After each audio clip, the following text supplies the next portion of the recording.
final spurt at the end to kind of seal it out. Talk about the game. It was a loss, obviously, but I think a lot of good things come from it. Yeah, a lot of good things. I mean, I think we continue to play hard. I think our defense is good. We're right there where we want to be defensively. Our rebounds continue to be really good. We had 17 more shots in there. Free throws, we were down 3 on that. But we missed some front ends. So the free throws, I think, were pretty close. First 18 turnovers, we only had 12. There were a lot of good things there. We had some good looks down the stretch, so it just didn't fall. We probably need to execute better offensively, and the guys know that, and we talked about that. But, hats off to Bethany. They're a good team, and we had the opportunity, just couldn't cash in. Depth again came through for you guys. You had Russell Strutz down. Sam Keogh came in, had one of those stat-stuffing games where it seemed like he had a little bit going on everywhere. A couple steals, had 10 points, had 4 or 5 rebounds. Off the bench, Thorne had a big 3 for you too. And Stelz, although he fouled out, also had a really good game. I think he had 9 points and 5 rebounds. Talk about that, especially filling with Russell down on Saturday. Yeah, those guys did a great job. I thought Nathan Seamers, you got to see a little bit of him. I'm sure Sam was excited to see that. He did well. We think a lot of them. I think Randy, you got to see Randy Strutz play a little bit too. And as time goes on, those guys are going to be bigger and bigger contributors. But we just got to continue to play. We feel good about who we are. We got to take this next step, and now we're in conference play. One thing we did talk about in the postgame, Sam and I, was the foul trouble in that game. Is there anything you address with that? Julian had one of those disjointed games where he could never really get going. You don't want to take away a player's aggressiveness, obviously. Is that something you talk about after a game like that, or you just kind of let it fly? Yeah, when we looked at the film, we really were in poor defensive position on the post, and the guys are the first ones to say it, and I said, well, what happened? By the way, they said, I just got out of position too early. And so, most of the time, you get out of position, the ball gets entered in, and you try to go through a guy, and that's when you get fouls called. Next, South favorites tonight. Obviously, you never know how that all pans out, but that's pre-season prognostications. Aurora in town, they played an unbelievably tough non-conference schedule, a lot of top-ranked teams in Division III. What do you look for tonight to get yourselves going? It'd be obviously a huge win for you at home to open the conference schedule. We got to play Warrior basketball. That's running the floor. That's playing good defense. That's rebounding. It's getting interior touches. That's what we have to do. We feel good about where we're at. That's been a successful formula to keep us in games. And we had a great practice last night. I think we're going to be ready for it tonight. All right. Head coach Skip New, best of luck tonight. Thanks as always, Coach. Thanks, and let's go Warriors. Pre-game comments from head coach Skip New, and when we come back, Sam has your keys to Warrior victory. That's next. This is Warrior men's basketball. Whatever happened, it's been replaced by frantic snacking at your desk. Worse yet, nothing at all. Fortunately, you can reclaim lunch with Applebee's Pick and Pair lunch mix. It offers 75 tasty combinations of sweet salad, pasta, and sandwiches, like the new lemon shrimp fettuccine and new seasonal berry spinach salad with grilled chicken, all made with the season's best ingredients. Reclaim lunch with the Pick and Pair lunch menu, starting at just $6.99 at Applebee's. See you tomorrow. At participating Applebee's, price and participation may vary. Don't forget, Applebee's is open late night. All appetizers are half priced after 10 p.m. If you live in the Milwaukee area, we invite you to visit us this QPS Employment. Whatever happened to lunch? It's been replaced by frantic snacking at your desk or worse. AM service here at St. Marcus and down us out online. And visit us this Sunday at St. Marcus. Maybe it's time for you to stop searching and find your real home. Would you like to be the first to know before Quick Trip raises the price of gas by receiving alerts on your cell phone? To sign up, text KTKS to 75309. For men, you'll click on the link to choose your favorite Quick Trip store. You'll receive alerts before Quick Trip raises the price of fuel. And you'll receive other money-saving coupons, too. So text KTKS to 75309 to enroll. Or visit our website at quicktrip.com and click on Quick Trip Mobile. Message and data rates may apply. For their support of WLC Athletics. GPS Employment Group. Back here at the Rex, a little less than 6 minutes from getting this conference opener tipped off between Wisconsin Lutheran College and the Aurora Spartans. Both teams coming in 1-3, although as we'll talk about coming up, the Aurora non-conference schedule was absolutely a tough road to go. They got themselves battle-tested, to say the least, for this conference schedule coming up. But Sam, some keys for a Warrior victory would obviously be a huge win for them to get off on the right foot in the conference schedule. Yeah, you're definitely right. Two things I got written down here. first of all, clean it up, especially for those Warrior big guys. Foul trouble, as you talked about, coaching in the pregame. They got to stay cleaned up. They got to be aggressive, yet got to be safe and smart at the same time. Can't ill afford a kind of a disjointed game from Ruby and Griffin that they got earlier, end of last week on Thanksgiving, the day after. The other thing I got down here is shoot the three-point ball. Only 30% on the year the Warriors are, and I think as we watch this season go, as the shooting goes from beyond the arc, I think a lot of the Warriors games will go.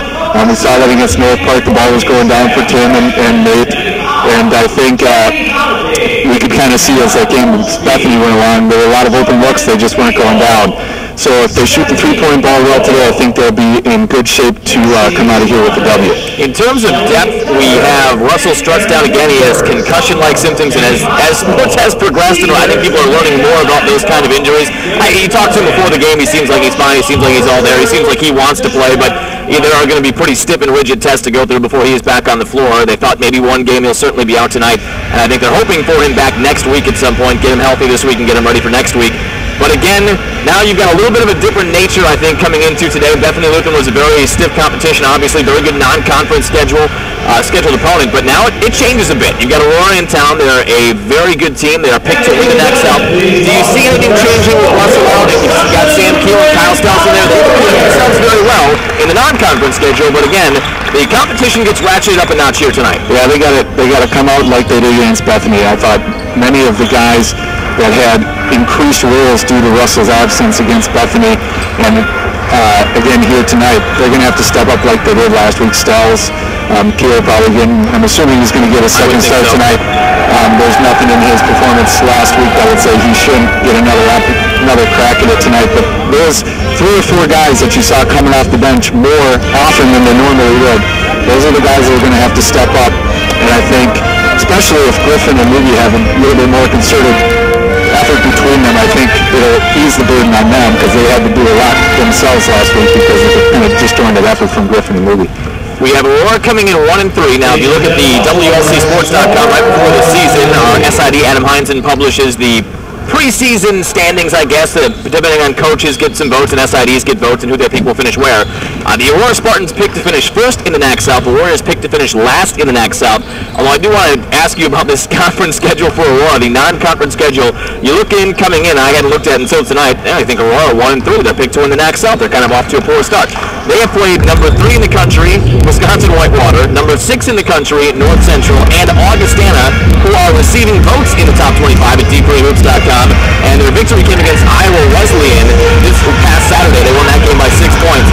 Is that one of the tougher non-conference schedules you've ever seen? That is an incredibly brutal. That's brutal. And you look at some of those games, you look at the only bad one was Wisconsin Whitewater one. They got destroyed by Whitewater, but you look at that Augustana game, they lost by 3 points to a team that's getting top 25 bids, and then North Central is in the top 10, only a 7-point loss. So not only are they being just facing these tough opponents, they're being very, very competitive in those games. So we thought Bethany was battle-tested coming into the game last week, but this Aurora squad has seen some of the best in the country already this year. Yeah, this Warrior team is going to be in for a very competitive matchup from opening tip until the end. It's going to take everything they have to get an upset victory, and it honestly would be an upset victory, but I think the Warriors, given what we've seen in the non-conference schedule and the changes from last year to this year in terms of enthusiasm, in terms of poise out there, in terms of their young players, I think they have a chance to do it here tonight, but it's certainly going to be a very tough game. This is not going to be a game you'd see the Warriors run away from this team. The Spartan team is going to be there the entire way through, and you hope the Warriors can get that conference schedule victory and hopefully get themselves off to a good start for this upcoming conference season. Step aside, take one more break. When we come back, we have your starting fives and the national anthem. Got your opening tip a minute away. This is Warrior men's basketball.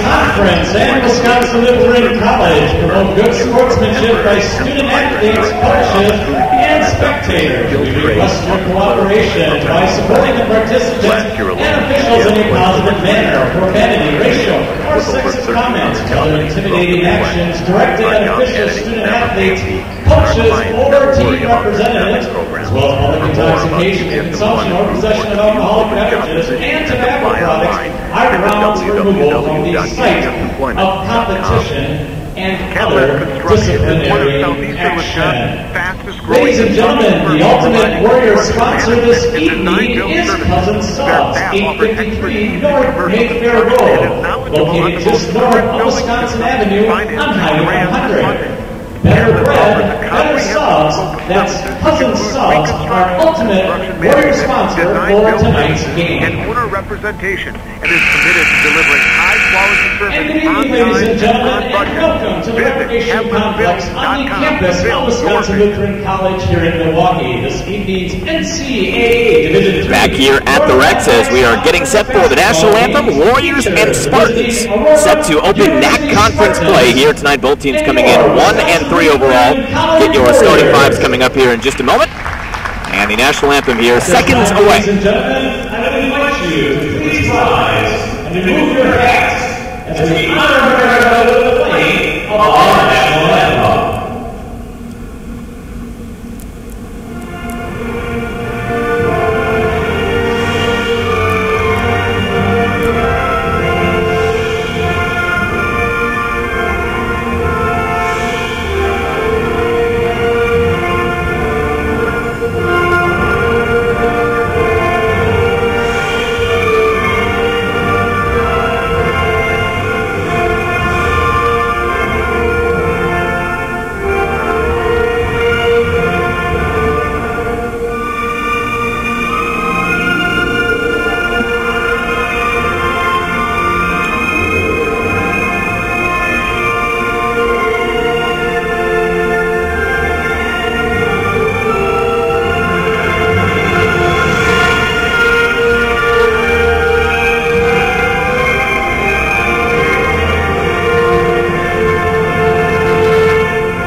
Anthem setting the stage for tonight's broadcast as it always does. Getting your starting fives here. First we'll go for the visiting Aurora University Spartans. A couple of familiar faces from last year. They do have a couple of transfers in there. They have good size overall. We'll talk about that in just a second. In the backcourt is number 3, Scott Laskowski, a 6'5" forward from Bloomington, Indiana. Number 4, Jordan Hester in the backcourt, 6 foot tall, 185-pound junior from Countryside, Illinois. Calvin Stokes, number 20, a 6'4" guard, so very good size there, 190-pound freshman from Oswego, Illinois. Number 22, Marius Lobdell, a 6-foot junior guard from Peoria. He's a junior. I don't recall him being on the roster last year. He does average a little under 18 points per game, and as we talked about with the competition that this team has played, pretty impressive numbers from Marius in the early going, and rounding up the starting five, number 33, Mark Adams, a 6'3" forward, 200-pound junior from Aurora, Illinois, so playing for his little hometown university here. Again, it is Laskowski, Hester, Stokes, Lobdell, and Adams in the starting five for the Aurora Spartans. On the Warrior side, coached by, of course, Skip Newton, the second longest tenure head coach for the basketball in the state of Wisconsin right now. It is number 5, Tim DeMuth, as Sam mentioned in his keys to Warrior victory. I don't think you want to go as far to say as Tim DeMuth goes, the Warrior team goes, but in some ways that is kind of a relevant statement. When he is on fire, when he's hitting shots, his team wins, when he's playing like he was on Saturday, they struggle offensively. He can stretch that defense, open things up on the inside, and when he's hot, he can hit from literally anywhere on the floor. We've seen him take 7 3-point shots, a couple of feet beyond the arc, so hopefully he reignites his shot tonight. 5'10" senior from Franksville, Wisconsin. The conscience of this Warrior offense, number 12, Nick Bauer. Everything just runs more smoothly when he's out there. A 6-foot senior transferred last year from Lake Mills, Wisconsin. Sam Hill does get his second collegiate start as Russell Strutz is still on the show with concussive-like symptoms. So Hill had a very good week and 2 games ago against North Park in victory. Had a very good game on Saturday against Bethany Lutheran in his first ever start. We get start number 2 here tonight. 6'4", 175-pound sophomore, also from Lake Mills.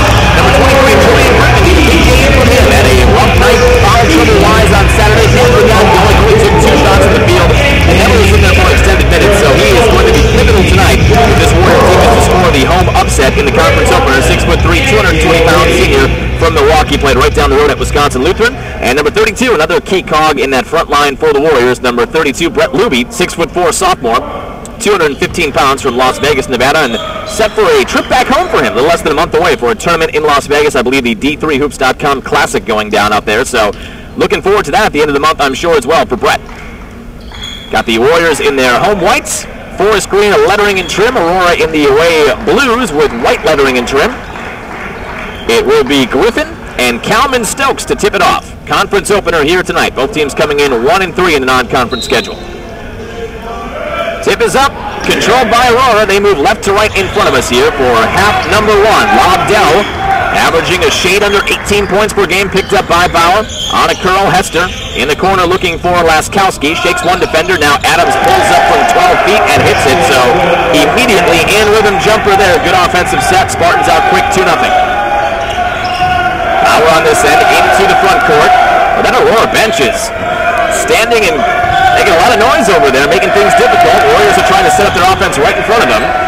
DeMuth on a curl, top of the key. Bauer far side with 16 on the shot clock. Warriors down by 2, their opening offensive possession. Bauer hesitation dribble back to DeMuth. Right wing, three-point line extended. Keel on a curl, contact down the lane. Looking for Griffin, had him for a moment. Pass was deflected and stolen. Adams got a hand on it. Now Lobdell crossing half court. Laskowski on the wing. High post, nice backdoor steal. Tim DeMuth.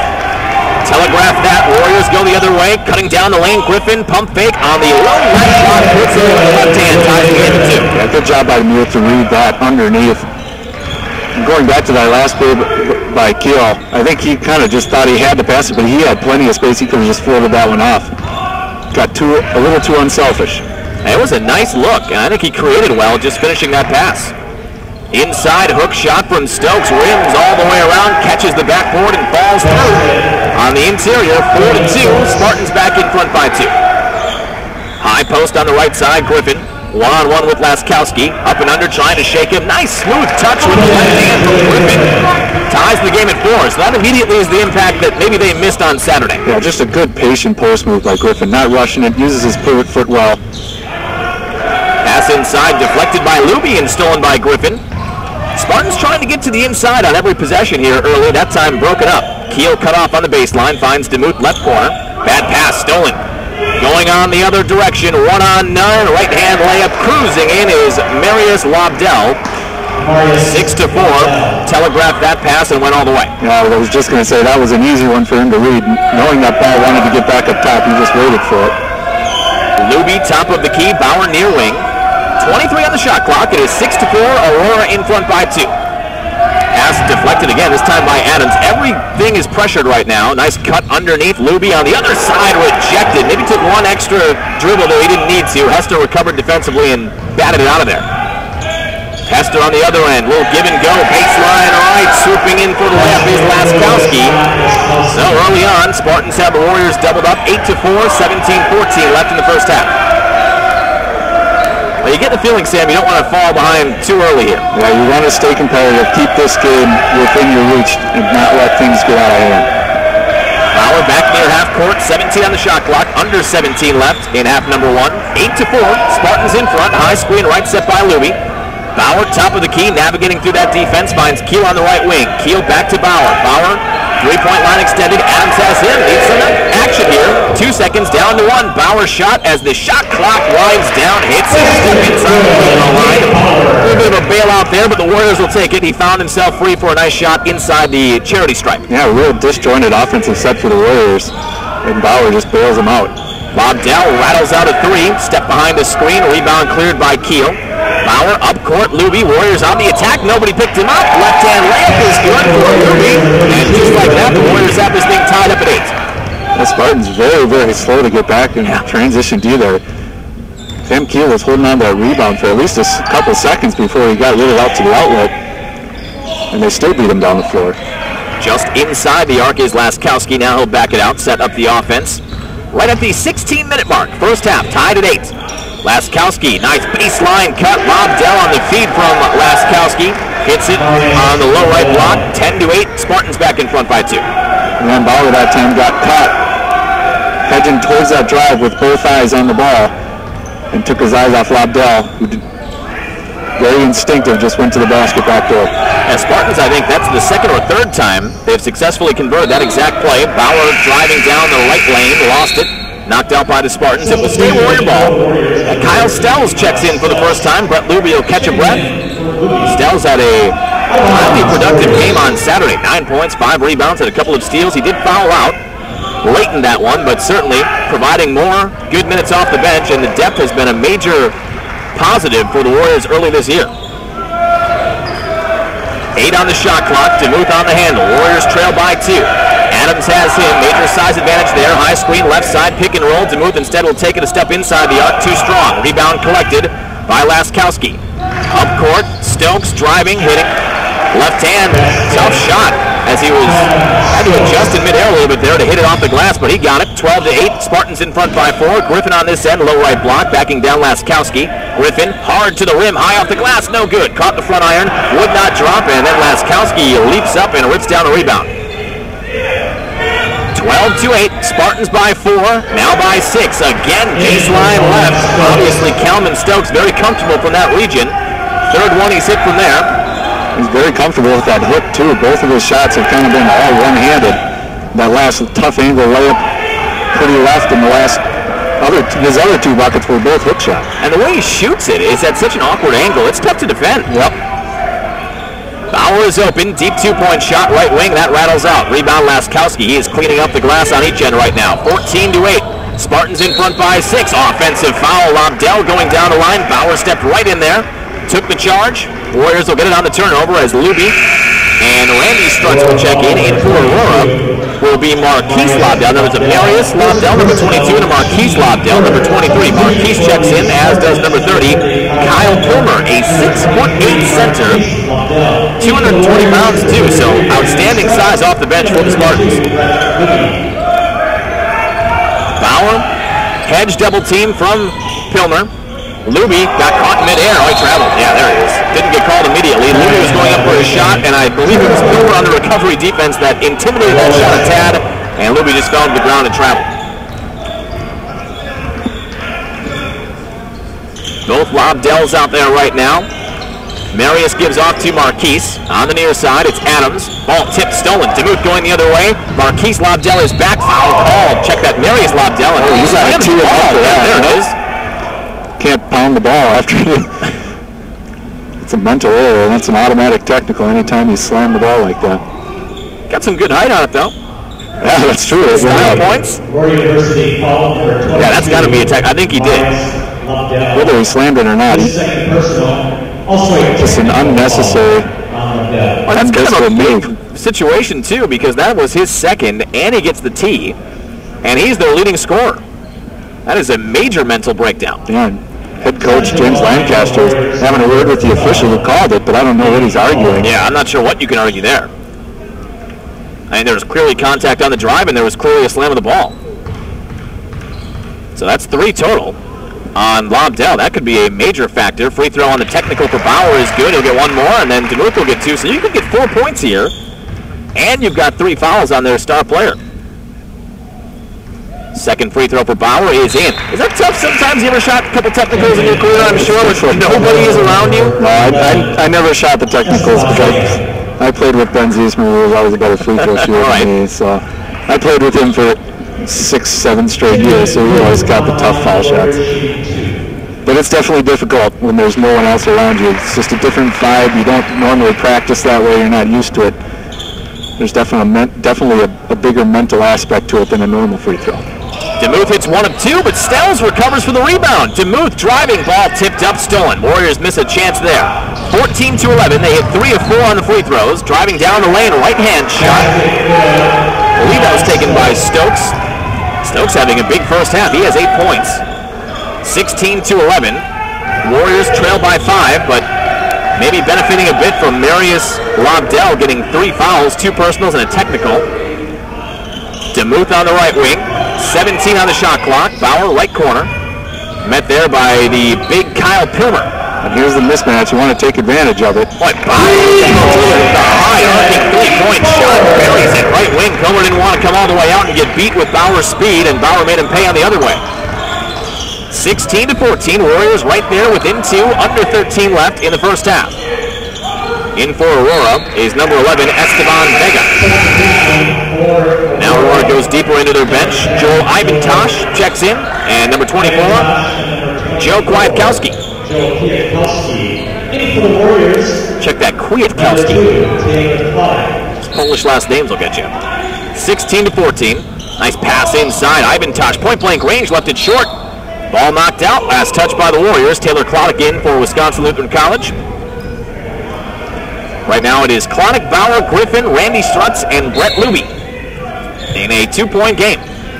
Inbound from Vega, coming baseline left. Ivantosh gets it again, leaves it short again, and now over the back will be called on Kwiatkowski.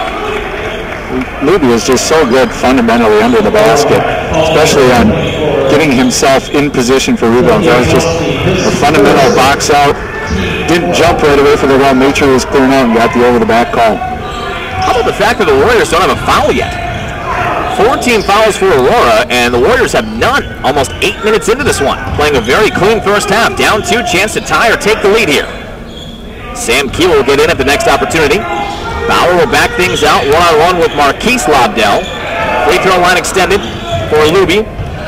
Backing down Kwiatkowski. Double team coming. Nice up and under. Left hand. Little baby hook. No good. Randy Strutz puts it back up and in. That's the game.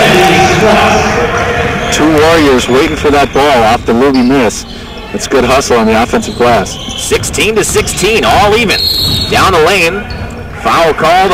Heavy contact from Randy Strutz on Marquise Lobdell. We'll see if they put it on the shot or on the pass. Randy looked like he was just along for the ride on that one. Kind of got his elbow and just looked like he was riding the wave. That is the first team foul on the Warriors. That's amazing. Lob in, Ivantosh misses it again. Tip in, no good. Put back from Pilmer's off the mark. Another tip, no good. Stells has the rebound. 4 chances at point-blank range for Aurora. Inside, Bauer has Keel, left corner. Keel, runner, mid-range, too strong. Griffin got a fingertip on the rebound. It is controlled, though, by the Spartans as Vega crosses into the forecourt. Now both teams looking to up-tempo fast break off of every miss. It's a frenetic pace out there. Kwiatkowski at the top, 11:25 and rolling. We are tied at 16. Conference opener. Pass inside, lost out of bounds. Nice defense from Stells, making it tough on the pass on the low block. Ivantosh skipped it right past his guy. Out of bounds, Warrior ball. Yeah, good defense by Stells. Ivantosh has got to be smarter than that. He's got to take a couple dribbles and get a better angle. A good turnover on the defensive side for the Warriors. We've got the NAC South favorites, the Spartans, and the Warriors picked to finish last in the NAC South. Right now tied at 16, 9 minutes into this one. Bauer finds Klonick near wing, 3-point line extended. 12 on the shot clock for Klonick, driving baseline left, back at the top for Stells. Stells wrap around in the lane, adjustment, too much on off the back iron. Ball is saved by Ivantosh, and now Vega runs over Klonick, who is staying back defensively. They'll call Klonick for a block, second team. I think a very encouraging start to this one. Warriors maybe in a couple of instances in this one where they were trailed by 6, you kind of felt like, oh, maybe the Spartans will blow this one open early, but Warriors have navigated through that. They have some momentum on their side. We're all tied up here. Yeah, they're hanging tough. I mean, so far it's been mostly hard work and transition baskets that's kept them in this game so far. A lot of good poise defensively, too. This is a high-octane Aurora offense, as you alluded to last time down. And they are full throttle with everything they do. Vega lost it off his leg. Sometimes it leads to things like that. 2-on-1. Thorne led Stells too much. Thorne just checked in. Skipped it a little low in tight traffic. Looking for Stells. Goes right out of bounds, so they give it back. Well, Thorne got rid of that one too early. If you're bringing the ball up on a 2-on-1, you got to make sure the defense commits to you before you get rid of it. Kwiatkowski finds Vega. 3-ball, corner pocket. Rattles out. That's helpful too. Aurora has not been shooting that well early. Rebound is cleared out by DeMuth. DeMuth into the forecourt. Thorne right wing. Right at the 10-minute mark. First half. Tied at 16. Thorne being hounded by Lobdell, Marquise Lobdell. Stells on the near wing. Knifing down the lane. Lob with the right hand. That's off the mark. Tip in. Griffin no good. Griffin gets it again. Left hand hook shot. That's too strong. Ball knocked out. Tracked down by Vega. Spartans going the other way. Lobdell on the attack, down the lane with the shot, wipe it away. Foul called on the floor. That'll be the third team on the Warriors. As Bauer will get back in. Boy, both teams have gone ice cold. We've been stuck on 16s for about 2 minutes here. Also back in for Aurora is Laskowski and number 20, Calvin Stokes. Stokes is really the only Spartan offensive player that's had anything going. Vega on the inbound, three-point shot. Ivantosh is off the mark. Oh, rebound. Stokes fell right into his lap, and he puts it in on the low right block. That puts the Spartans in front by 2. Kind of a bad break there on the ricochet for the Warriors. Yeah, Bauer looked like 2 hands on it, and maybe his body was fading away from it, wasn't able to lock it up. That's an easy 2 for the Spartans. Stokes, I believe, in double figures. It's had a very nice first half. Just about the only one on either side that's had anything going. Nate Bauer goes right down the lane. Looked like he might have been too deep to get it off, but at the last second flips it off the low part of the backboard and in. 18-18, back to an even score. Yeah, that last basket gives Stokes 10 points so far. Vega, near side, three-point line extended in the corner. It's Calvin Stokes. Can he make it 13? No, too strong. Back iron, ball tipped out by Laskowski. It will be Warrior ball. Luby checks in. Back in for Aurora is Jordan Hester. Jordan Hester in for the Warriors. The Warriors a chance to shift in front here. Tied at 18, 8:55 left in the first half. It is Thorne, Luby, DeMuth, Bauer, and Stells right now for the Forest Green and White. Oh, this would be a head-turning victory if the Warriors can get it. Bauer crossover at the top, takes one jab step in, now finds Thorne, back to Bauer. 25 on the shot clock, plenty of time here. Bauer always calm and poised, running that point guard position. DeMuth on the near wing, 16 down to 15, circling back to the midcourt line. Adams has him, Luby, top of the key. 9 down to 8, on a curl. Thorne lost the handle, needs help. Backdoor cut, Luby, layup is good. It's certainly not how you draw it up. Thorne kind of fell to his butt there, and as luck would have it, Luby was going right past him and in for an easy layup. Does a great job of staying with it, not giving up, and rolling over for the travel. Stays with it, finds Luby on the kind of wide open cut. I think everyone kind of gave up expecting a travel. This end, Stokes misfires and then tips it out of bounds, so it'll be Warrior ball. Timeout taken by the Warriors. They lead by 2. 20-18, 60-second break. This is Warrior men's basketball.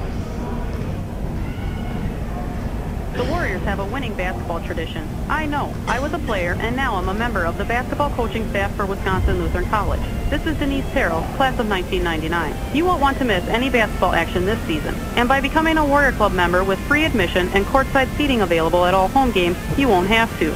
If you haven't already, join the Warrior Club, our athletic booster organization. You'll receive great benefits with membership starting at just $50 a year for individuals or $75 for the entire family. There is also a lifetime membership option, like the one my family and I chose. You can even designate your gift to any of Wisconsin Lutheran's 16 different varsity sports, cheerleading, or dance programs. Member support makes this webcast possible, along with up-to-the-second live stats through our new athletic website, WLCsports.com.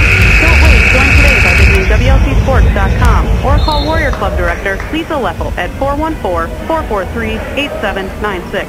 The Warrior Club and the Warriors. It's a winning combination.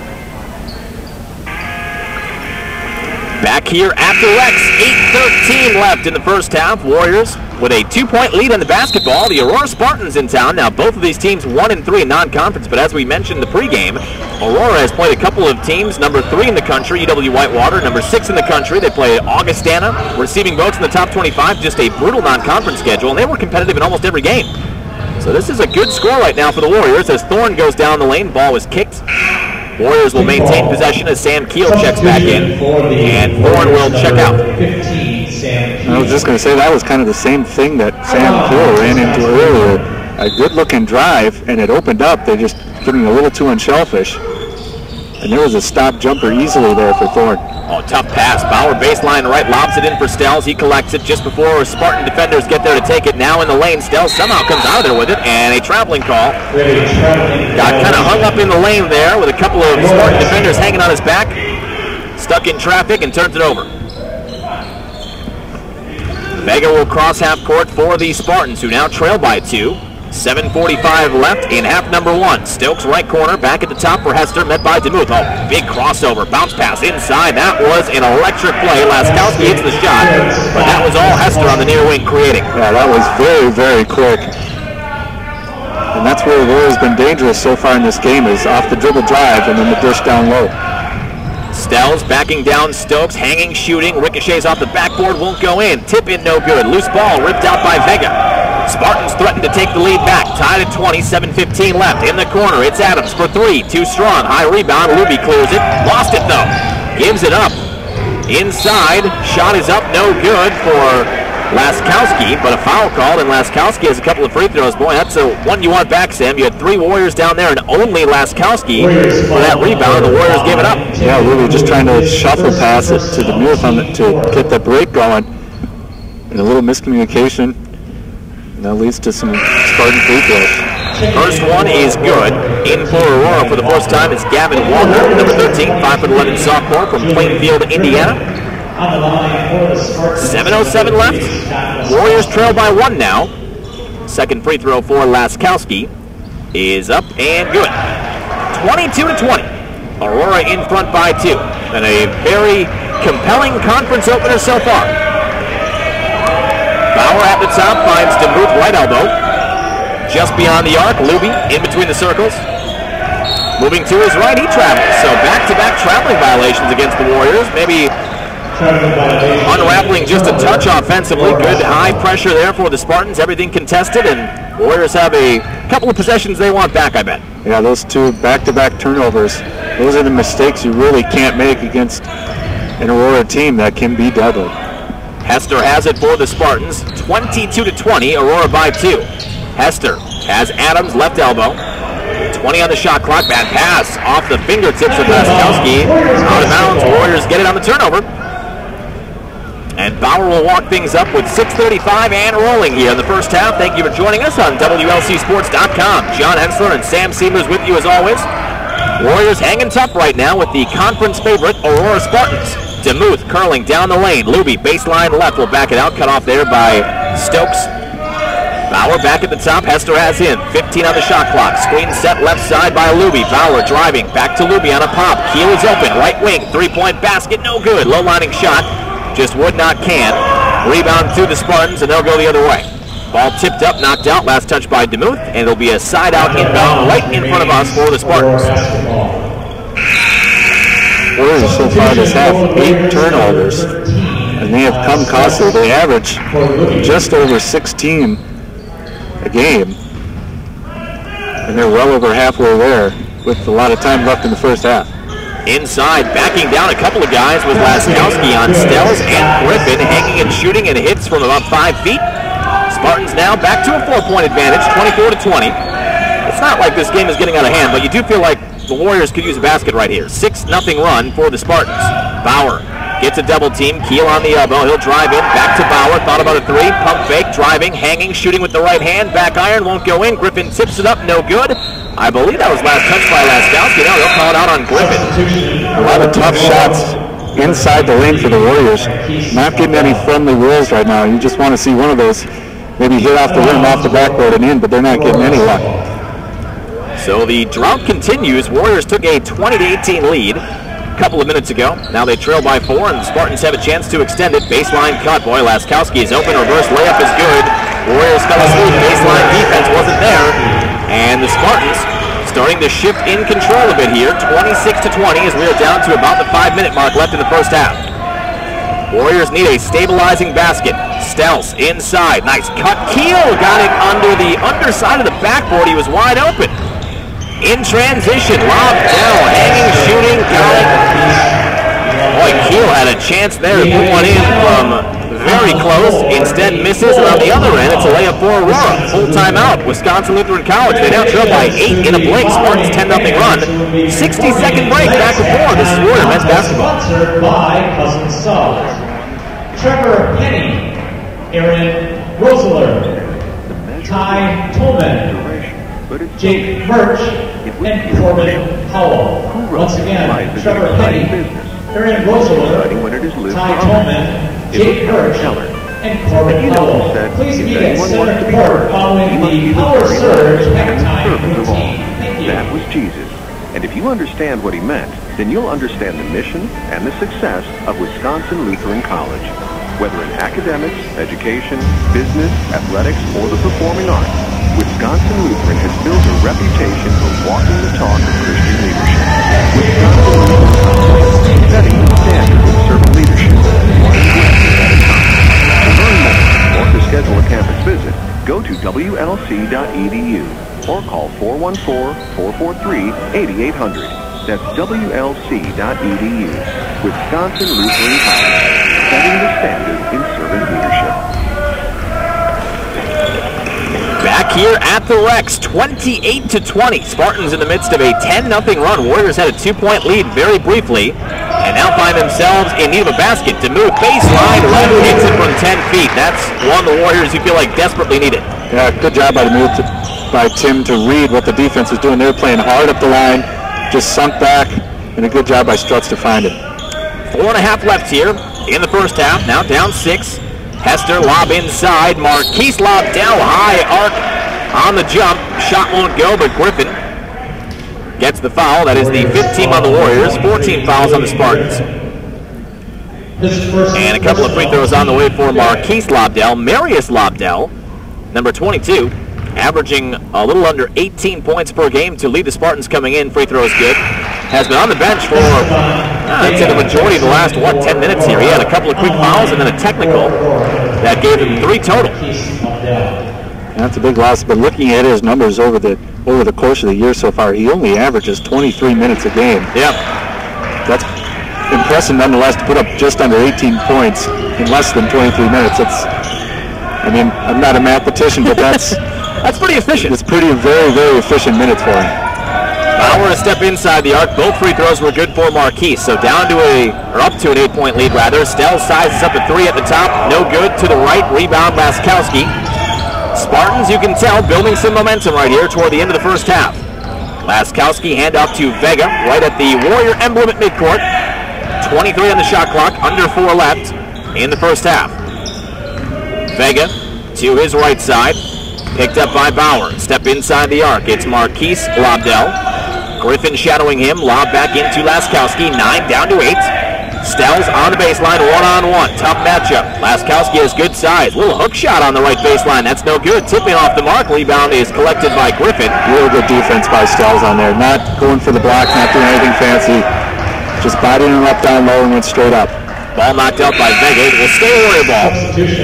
Luby checks in for Stells, and Randy Struts will toss it in. 3:27 left in the first half. Warriors trying to navigate their way through a Spartan run. It was 20-18 Warriors. Now it's 30-22 Spartans. Foul called on Vega as Struts was trying to cut on that baseline to the far left corner. That is the 5th team on the Spartans, each team with 5. Baseline right inbound for Bauer. Been a very clean game. Yeah, compared to the last one we saw with Bethany, both teams playing hard but keeping it well within the rules for the most part. DeMuth has it right wing. Bauer at the top, now Griffin near side. Hand back off to Bauer. Bauer will back things out, reset, 20 on the shot clock. Bauer driving down the right side of the lane. Lots of contact, he lost it. They've got to call a hand check on that. Bauer can't believe it. I mean, he's got, number 4, Jordan Hester, has got basically an arm inside his sweatshirt pocket the whole way. And not getting in front, just leaning on him.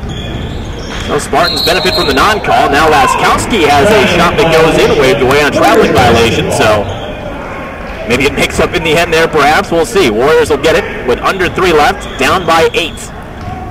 I think Coach Noon was not all, he was still giving an earful on the other end. I think he saw the same thing we did. And there he is again. Yep, and they pick his pocket again. Handoff from Hester to Laskowski. How about a dunk maybe? Instead just lays it in there. 32-22, so a couple of turnovers. Struts now runs over Vega, called for the block. That is the 6th team foul, so not quite shots yet. Next one will. That was a heck of a collision. Yeah, both players up pretty quickly there, too. That was one of those where Struts caught it, and as he was turning to drive toward the basket, Vega slid right underneath him, and neither player had a chance to really set themselves up for that. Both seem to be okay. Inbound finds DeMuth. DeMuth has had a quiet first half here. He's only shot the ball 2 times. It's very un-Tim-like. Yeah. Griffin inside, baseline, Struts, hanging, shooting, contact there. It's Stokes, I believe. And Randy Struts has earned himself to a couple of attempts at the free throw line. Nice determined drive on the left baseline. Yeah, if you learn anything from playing in from my days playing against Russell and now watching his brother. Those struts do not shy away from contact. That was a good hard drive. So Randy will toe the charity stripe here. Try and get this thing back under 10. 32-22. Aurora up by double figures. Randy Struts hits his first, cuts it down to 9. One more on the way with 2:15 left. Well, you'd love to get this in the final 2:15 if you can. Get it back to a 5 or a 6 point deficit. Well, you'd love to get it even, but I think a realistic goal might be 5 or 6 here. Yeah, it's kind of a key juncture. You need a couple good defensive possessions in a row here, and give yourself a chance to get this close. Lob inside, deflected by Luby. There you go. Forcing the turnover. Warriors give it right back. DeMuth trying to hit Bauer in transition. Kind of back-shouldered it to him, and Bauer had to contort his body just to get a hand on it. Knocks it out of bounds. Spartan ball. Yeah, really a tough angle for that pass. Tim taking it up the left side, trying to force it straight ahead to Bauer. Had to kind of catch that one over the shoulder if he would have. Gavin Walker back in for the Spartans. Under 2 minutes left here. First half, Warriors trail by 9. Pump fake, Laskowski gives back off to Walker. Now it's Lobdell, Marquise on the left wing. Lob inside for Laskowski. Another turnover forced by Luby. Got a hand on that one. DeMuth crossing into the forecourt, then just shoved by Laskowski, and that'll be shots. That's a frustration foul by Laskowski. He thought he got hacked in his own right on the other end. Took out his frustration in the backcourt. It's a free opportunity for the Warriors to get 2 points though with the clock stopped before half. Got to capitalize here. Front end of the 1-and-1. DeMuth, no good.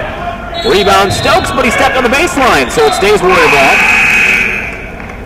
Checking back in for the Spartans is Kyle Plumer, the 6'8" sophomore.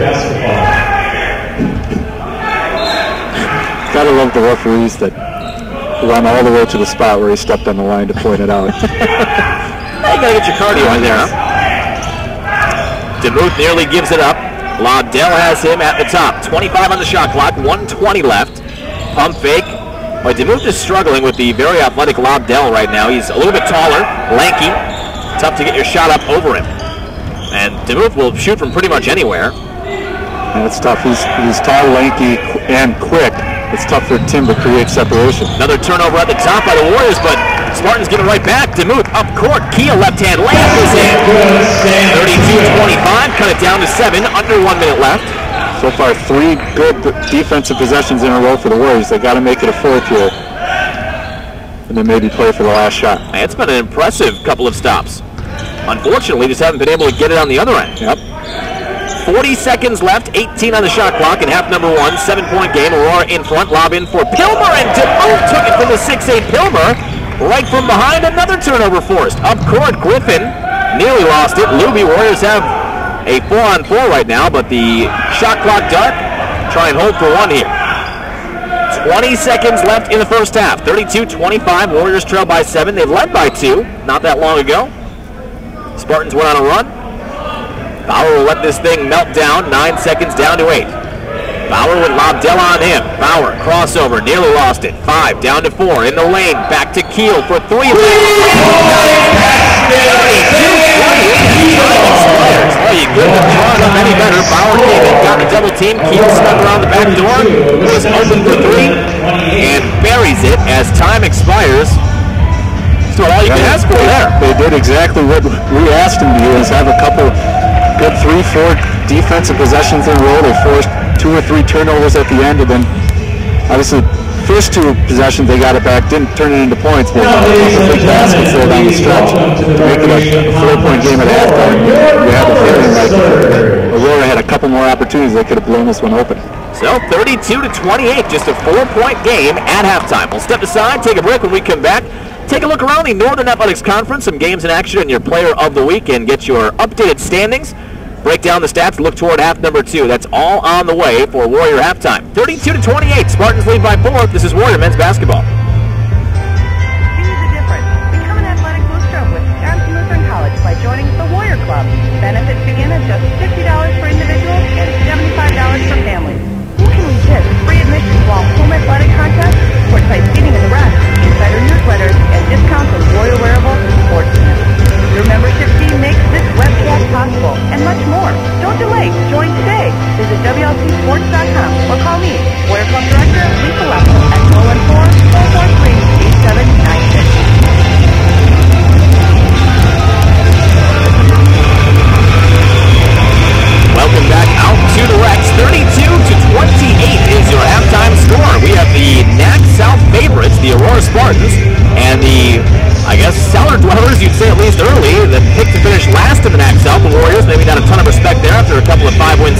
right now, the Warriors have been very impressive.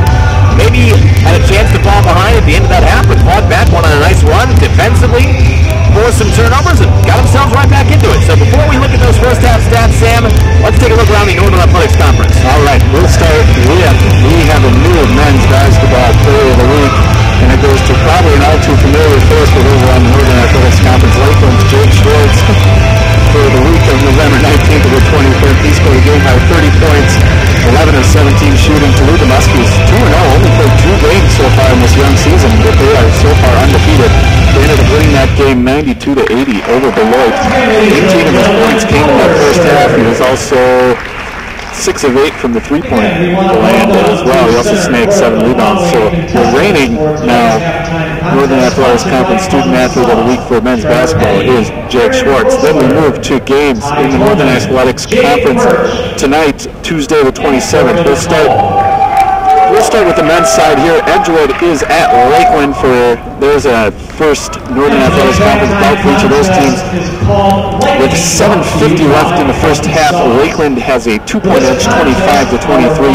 MSOE, who we will see later on at the end of this week, is at Maranatha. They're up 19-11, just over 4 minutes to go in the first half there. Other games on the men's side tonight, Benedictine is at Concordia, Chicago, and Rockford is at Dominican. And at halftime, Concordia, Wisconsin leads Marion at Marion 32-30. A couple of women's games tonight as well. Maranatha is at Alverno, and Alverno's up at halftime 30-28. And that will round out your Northern Athletics Conference scoreboard for Tuesday, November 27th. Take a look at those standings real quick, as you mentioned. Jake Schwartz, who, did you play against Jake? Was that your last year? He was a freshman. Yeah. Yep. He was, I've called a lot of high school games up in the Sheboygan area. He was a Sheboygan South graduate. Had a chance to see him in high school. He has just become an unbelievable player. Not that he wasn't back then, but to see him develop into the scorer. He was always a hustle guy, rebound guy. Kind of like a Russell Strutz. He'd get you 10, 11 points a game, and he'd throw his body around, get you a bunch of rebounds, play good defense. But you never thought he would become the kind of scorer at the Division III level he has become. He's a fun player to watch. We'll see them coming up later on this year. Not 2 times. I believe I want to say, it's not Winterfest. January 26th they'll be in town, but he's always a fun guy to watch live. I think Concordia, Wisconsin is Winterfest this year. That's going to be a good entertaining. On the NAC North standings right now is Lakeland in front with a 2-0 record, as you mentioned. Marion is 2-2 behind them. MSOE, who you said we'll see on Saturday, they're also 2-2. Edgewood 1-3. Concordia, Wisconsin 0-2. Kind of surprising there, but they had really good recruits the past couple of years, maybe dipping off just a bit this year. They always bring a lot of talent, though, but they have no wins early, and that could be the circumstance of the non-conference schedule they played as well. Also 0-0 is Maranatha. In the South, not a lot of wins. Aurora is 1-3, Benedictine is 1-3, Dominican is 1-3, and Wisconsin Lutheran College is 1-3. Those are the top teams right now. Only 4 total wins. Concordia, Chicago, and Rockford bringing up the tail end at 0-4. And again, this will be the last year for the NAC North and South. We move on to one big, gigantic conference again next year as Maranatha exits the Northern Athletics Conference. But those right now are your NAC standings. Of course, that will change. A lot of teams opening conference tonight, and if not tonight, then probably tomorrow or Thursday. So finally, the conference schedule getting underway here in the Northern Athletics Conference. Stepping aside, we'll take another break. Come back with your halftime stats. Look to schedule coming up right now is 32-28. Aurora in front by 4. This is Florida men's basketball. Our winner receives a free gift certificate from our sponsor, Wisconsin Lutheran College would like to thank you guys. Make sure you're getting we have for the first break of the halftime show, Applebee's, Dunn Sporting Goods, second break, quick trip time to race. I don't know if you guys have a log back there, but Employment Group, Catalyst Construction, Quick Trip, Time of Grace Ministry, Pepsi, Holiday Express, Pizza Hut, Applebee's, Fisher Wealth Management, Dunn Sporting Goods. Welcome back out to the Rex. 32-28 is your halftime score right now. We're under 10 minutes from getting the second half underway. Get your first half stats here for a 4-point game, and Aurora, despite not having one of their best players in there for the majority, Marius Lobdell, who came in averaging a little under 18 points per game, had some foul trouble. They are shooting really well. Scott Laskowski had a big first half. 5 of 6 from the field, 2 of 2 from the free throw line. He had 12 points to lead all scorers, 5 rebounds. Did have 4 turnovers, though, but 1 assist and 1 steal, but Laskowski has been the tough guy to match up with underneath, but he's also been the recipient of a lot of those baseline cuts. We saw the Spartans run that to perfection probably 5 or 6 times in the first half, where they had a drive on the top and someone just snuck on that back baseline, and Laskowski a lot of the times was the guy, so he gets a lot of points in that regard. Mark Adams, only 1 of 2. 2 points and 1 rebound, had a couple of steals in the first half. Jordan Hester didn't take a shot, did play 15 minutes, had 5 assists, so he's more of a facilitator. 1 turnover, 1 block, and 1 steal. Calvin Stokes had a very good beginning to the game, kind of went a little bit quieter in the second part of the first half, but when this team wasn't doing anything really, he was the guy hitting shots. 5 of 8 from the field, has 10 points, one of only 2 players with Laskowski in double figures. Chipped in 3 rebounds, 2 on the offensive end, 1 turnover and 1 steal in 17 minutes.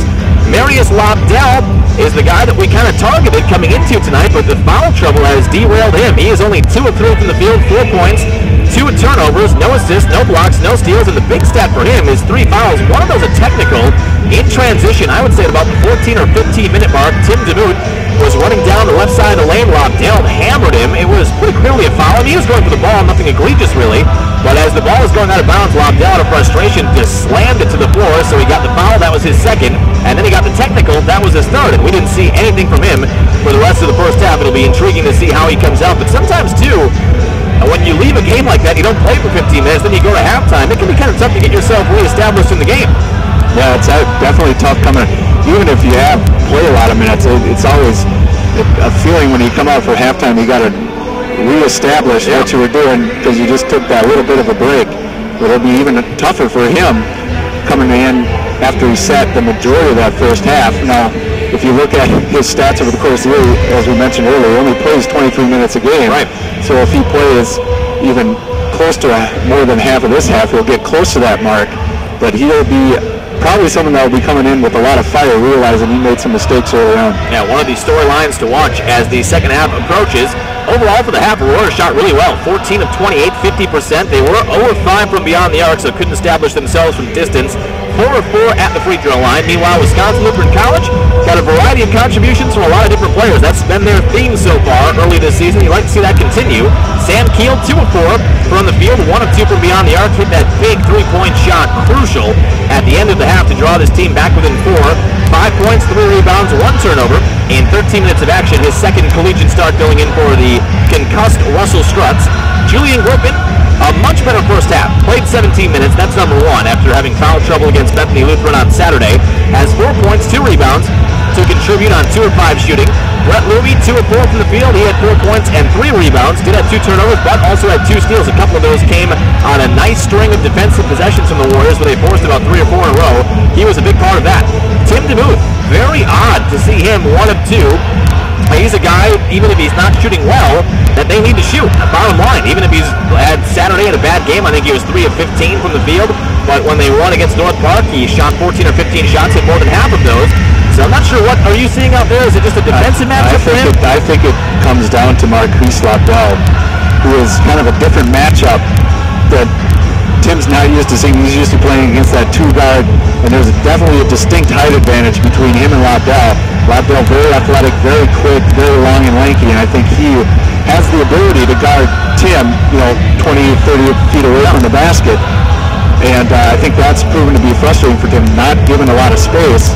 Not that he needs a lot of space to get the shot up, but I feel like every time he's got the ball outside the arc, Lobdell with that long, he's got quick off the floor, quick hops, and he's proven to be frustrating for Tim, not being able to get up any shots against him. Yeah, Tim just looks uncomfortable right now, as you said, trying to get a shot off, and he is not shy, and Tim will shoot from 28, 29, 30 feet away sometimes, but I think you're right. When that length is out there, I think he's thinking twice about it, and only took 2 shots, none from beyond the arc, which is even more surprising. 1 of 3 from the free throw line, had 3 total points, did have 2 assists, 5 turnovers, but had 5 steals, so he kind of balanced that out.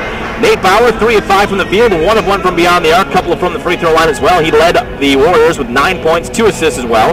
And no points off the bench with the exception of Randy Struts. He was 1 of 1, had 3 points, as also 1 of 2 from the free throw line, 3 points, 1 rebound, and 1 assist off the bench. Warriors were 11 of 25. They also shot pretty well, 44% in the first half, 2 of 4 from beyond the arc. 4 of 7, you'd like to see him maybe cash in more at the free throw line. Didn't have a ton of attempts, but 4 of 7, 57% from the free throw line in that first half. Total rebounds, very much in favor of Aurora, 19 to 12. They lead in offensive rebounding 6-4 and defensive rebounding 13-8. That's a trend you'd like to see flip the other way for the Warriors in the second half. Turnovers, always something to look at. Aurora committed 12 and the Warriors committed 12. So the Warriors are up there. Sam talked about, I think they averaged 16 a game in the early part of the season, so you're more than halfway to that. But as long as you're doing them from Aurora, you feel like if you can balance it out, you feel okay about that. You like to cut down on them, but at least they forced 12 turnovers. That is even right now. 6 total steals for Aurora, 8 total steals for Wisconsin Lutheran College, and again, your halftime score, 32-28. Step aside, take a break. When we come back, we'll look at our broadcast schedule coming up and get your second half on the way. Aurora 32, Wisconsin Lutheran College 28. Back with more. This is Warrior Men's Basketball. Campus is an alcohol-free campus, which includes this facility. We appreciate your cooperation. By joining the Warrior Club. Benefits begin at just $50 for individuals and $75 for families. You'll receive free admission to athletic contests, discounts on Warrior wearables, and exclusive insider newsletters and invitations. You'll also get to sit courtside and watch our women's team defend their conference tournament championship.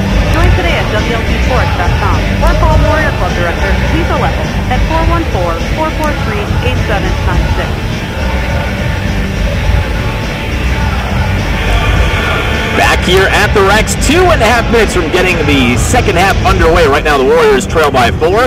Quick look at our broadcast schedule coming up. Tomorrow night, the Warrior women will open conference play, also with Aurora in town, a 6:45 pregame and a 7 o'clock tip-off later on tomorrow night. Warrior women coming off of a big win, a comfortable win against Silver Lake College their last time out. I believe that was, what, Wednesday or Tuesday last week? It's been a long time. Yeah, so they got a nice break for Thanksgiving, got a chance to step away. They had a practice and a walkthrough earlier on today before the Warrior men took the floor, so they'll get back into it. They'll jump in headlong against Aurora, a next-up opponent, so an important one for the Warrior women to get off on the right foot in conference play. That'll be tomorrow night. Then on Thursday, we have one more non-conference game for the Warrior men. As you'll see this at the beginning of the conference schedule, you spike in a couple of non-conference opponents or non-conference tournaments. The Warrior men will have Cardinal Stritch on the road. That is a 7:30 tip, normally a 7 o'clock tip for our home game, 7:30 on the road at Cardinal Stritch, a 7:15 pregame on Thursday, and then a very late start on Saturday to get some extra rest on Friday night.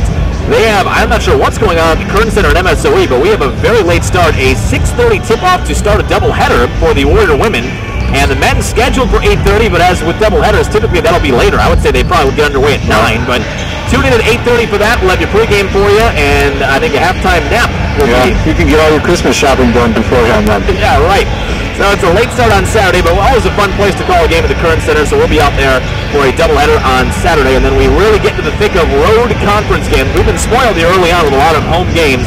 Haven't been on the road as of yet until Thursday, but a lot of road games down in Illinois coming up next week. One more break, second half when we come back. This is Warrior Men's Basketball.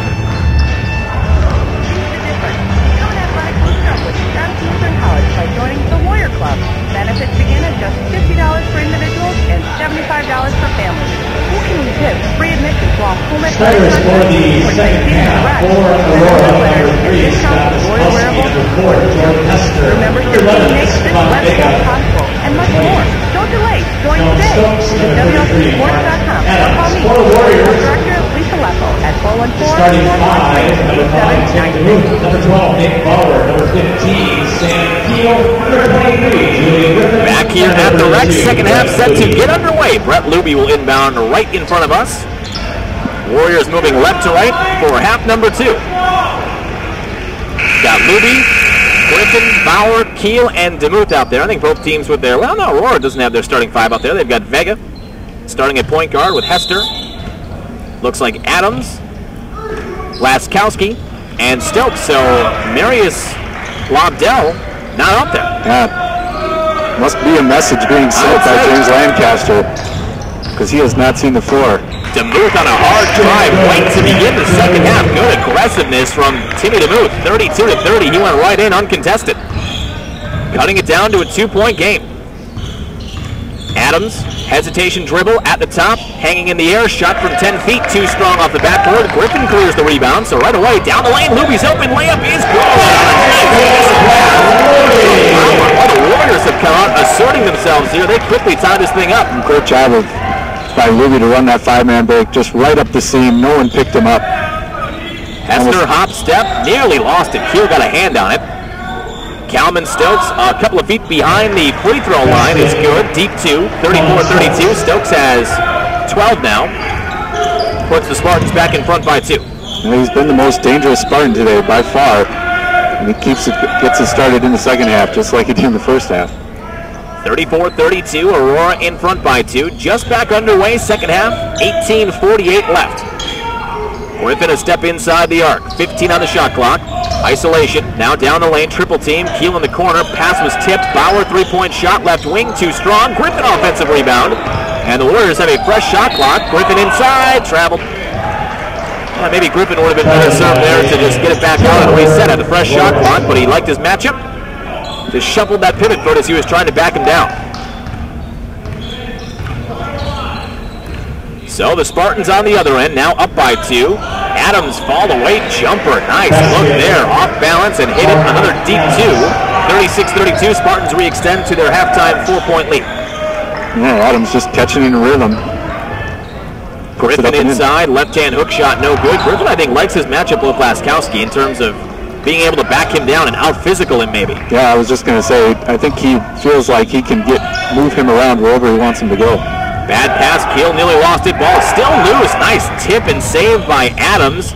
Aurora has it on the turnover.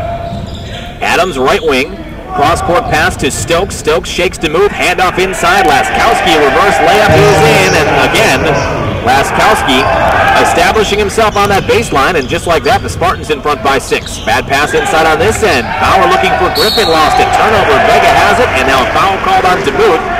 So after the Warriors really jumped out on a 4-0 run, Spartans respond with a 6-0 run, chance to build on that. Yeah, it's been back and forth, back and forth.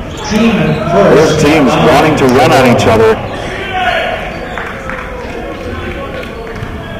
Vega crossing into the forecourt. Spartans have hit their last 3 shots. Hester a step inside the arc. DeMuth is all over him, tips it back. Hester tracks it down. 22 on the shot clock, 17:20 left.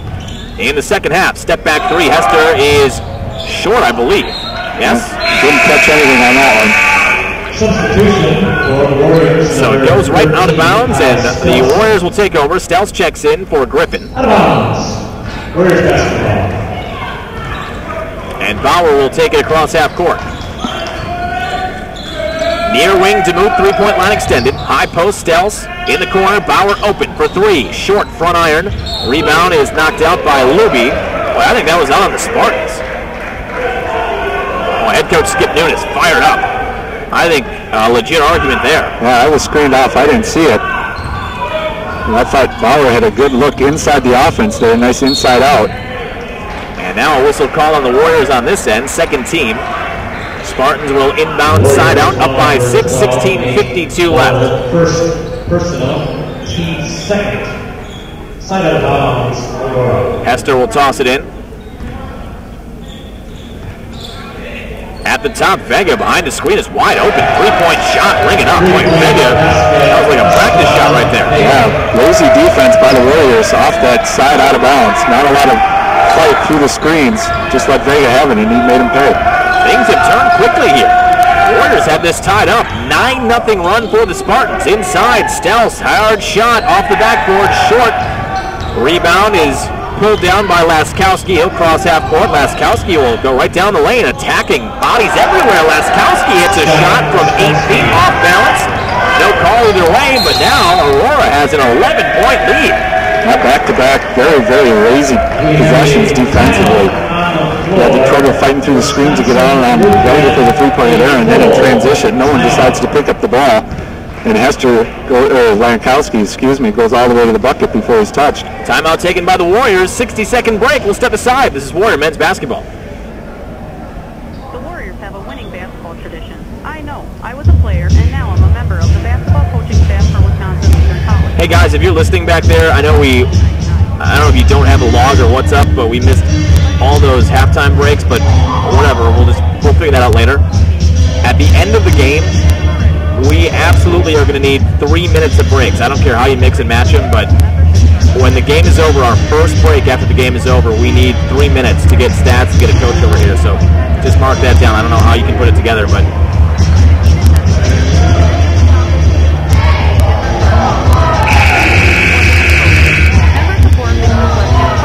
Along with up to the second live stats through our new athletic website, WLCsports.com. Don't wait. Join today. WLCsports.com or call Warrior Club Director Lisa Leffel at 414-443-8796. The Warrior Club and the Warriors. It's a winning combination. Back at the Rex, tipping point right now for the Warriors, you feel like. 16-10 left, a lot of time. The Warriors were down 4 at halftime. Went on a 4-0 run to tie it almost immediately, and now Spartans on an 11-0 run. Keel step back shot, that's off the mark. Short rebound, Laskowski. Spartans on the other end. Keel had space, good looking shot, just can't find it to go. And once again, when the Warriors need buckets, they're tough to come by. Skip pass across court. Adams, pump fake on the 3. He'll drive in, lays it up. Boy, the Spartans right now very much in a rhythm and have methodically opened this one up. 45-32 now. 30 on the shot clock. Warriors in a drought, trying to navigate their way through it. DeMuth, bounce pass underneath, nice feed. Stells puts it in, low right block, 45-34, but give that on a nice pass from DeMuth. Good assist for him. Yeah, good looking pass, good seal by Stells, and finishes it easily. Calvin Stokes lost it, ball knocked out, last touch by who? It will be Spartan ball. They'll maintain. Griffin tried to force the turnover. Randy Strutz will get back in. And Marquise Lobdell will check back in. Still no sign of Marius Lobdell. It'll be a side out inbound for Hester. 15-15 left here in the second half. Warriors now trail by 11. Baseline cut, Marquise Lobdell high off the glass. Good. Aurora is on fire right now. They cannot miss. 47-34, Randy Strutz reverse lay-in, attacking, that's no good. Rebound tipped up, off the mark from Griffin, knocked out, last touch by the Spartans, I believe. Kilmer will check in for the Aurora Spartans. It'll be an inbound on the baseline for Bauer and the Warriors, who now trail by 13. Yeah, that's been the problem child for the Warriors defense. The Spartan guards have been able to get themselves inside the lane with ease. Boy, DeMuth was wide open for 3 there. He finally had an open look and left it short. Rebound, Randy Strutz, foul called on his back. That is the first team on Aurora. Yeah, really the first clean open look we can remember in this game for DeMuth with nobody on him. Bauer into Stells, right back to Bauer. Thought about a deep 3 in the corner. Now we'll circle back to the top and set things up. 14-48. Left in the second half. Bauer down the lane, knifing in between defenders, underlaid it. Rebound collected by Stokes. Hester on a hard push down the lane. Lob baseline in for Adams. Hard off the glass. That's no good. Adams gets it back. Check that. Pilmer gets it back. Turnaround jumper. Too strong off the glass. Rebound Strutz. Al Bauer crossing half court on the far side. Russell Strutz, or check that. Randy Strutz, top of the key. DeMuth baseline into Stells on the catch off the back iron. Too strong. Rebound is there for Griffin. Put back short, but a foul called. And Julian Griffin will have a couple of shots at the charity stripe. Stells, I think, kind of freaked out a little bit when that one ended up with him. That ball went up real quick. Didn't take much time to corral it and take a nice, easy, soft jumper. But a good job by Griffin to fight for that board. Earns 2 free throws. First one for Griffin, rattles in. In for the Spartans is Kwiatkowski, and there he is, Marius Lobdell. One of the players to watch in the pregame. 2 quick fouls and a technical in that first half, and have not seen him since until right now. Second free throw is good. Nothing but the bottom of the net for Griffin on number 2. So, cuts it down to an 11-point game, 47-36, 14-13 left as Marius Lobdell crosses half court. Bauer has him defensively. In the right corner, Hester double team, ball poked away from behind, but it's collected by Marquise Lobdell in the left corner. Bad pass stolen. Bauer 3-on-1. Handoff for Griffin in the lane. Shot off the backboard, no good, too strong. Rebound, Luby inside. He's sealed off, needs help. Inside again, Randy Strutz on a feed from Tim Luby. Makes it 47-38, back down to single digits, 9-point lead for the Spartans. Pilmer came up a little bit hobbled after he went for the rejection. And therefore he couldn't get back on the floor. He got Strutz underneath and he hobbles to the sideline and just collapses on the other end. Yeah. 30-second timeout for the Spartans. It'll be their ball when we come back. Warriors trail by 9. This is Warrior men's basketball.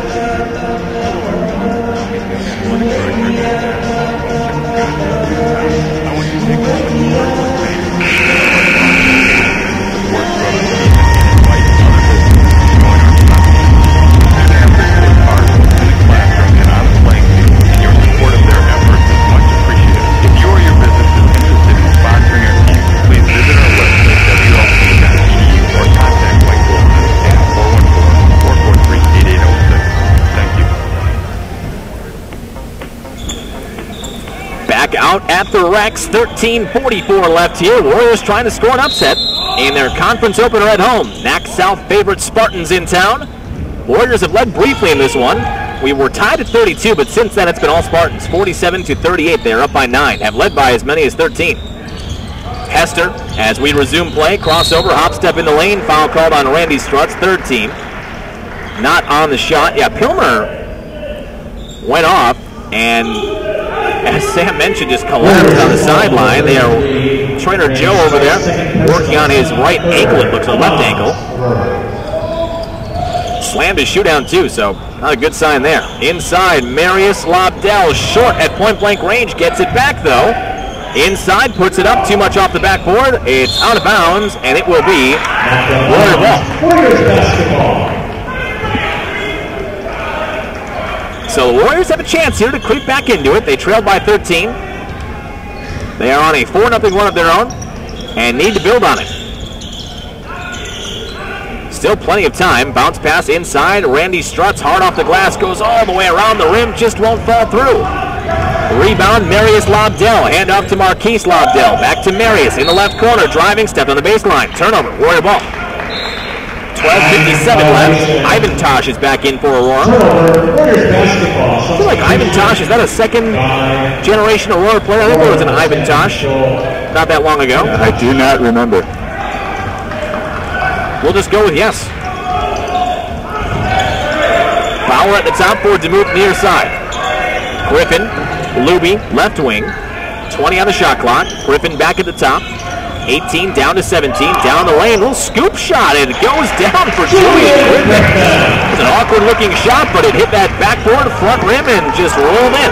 And he did that one all by himself, one-on-one against Laskowski. On this end, a forced shot by Kwiatkowski ends up with a rebound for Laskowski, and he'll bank it in.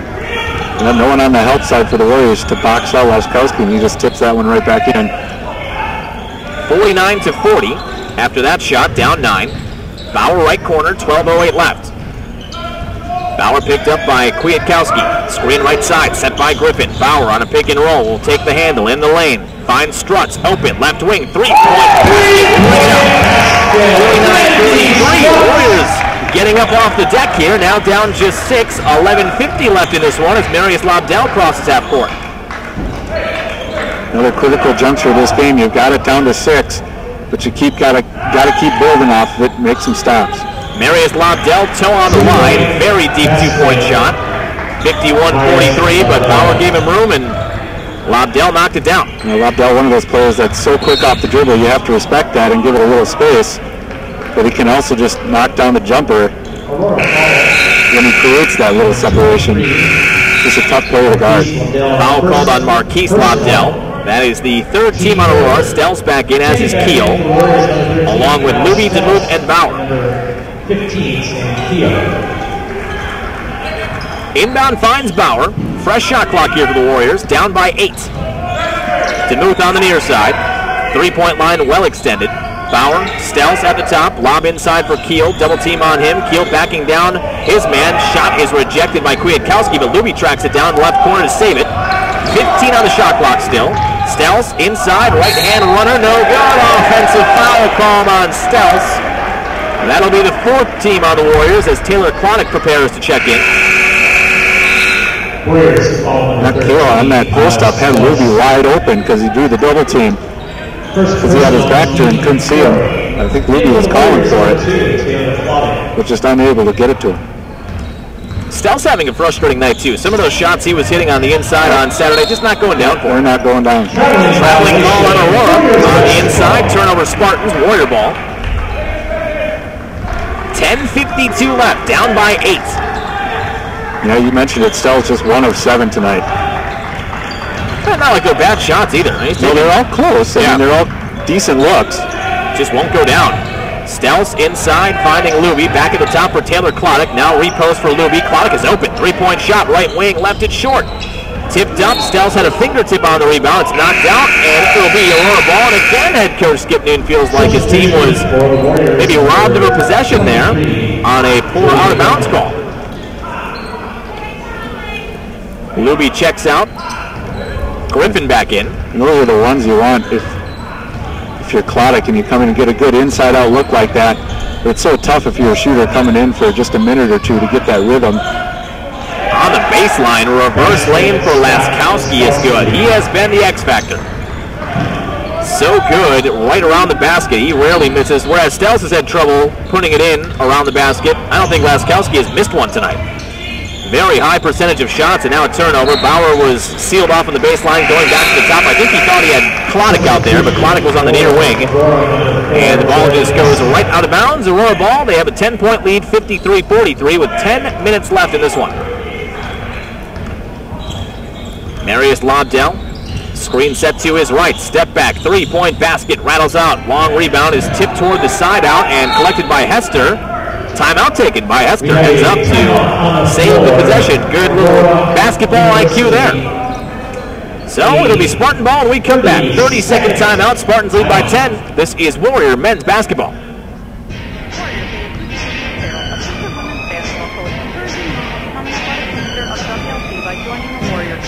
Benefits begin at just $50 for individuals and $75 for families. You'll receive free admission to athletic contests, discounts on Warrior wearables, and exclusive insider newsletter and entertainment.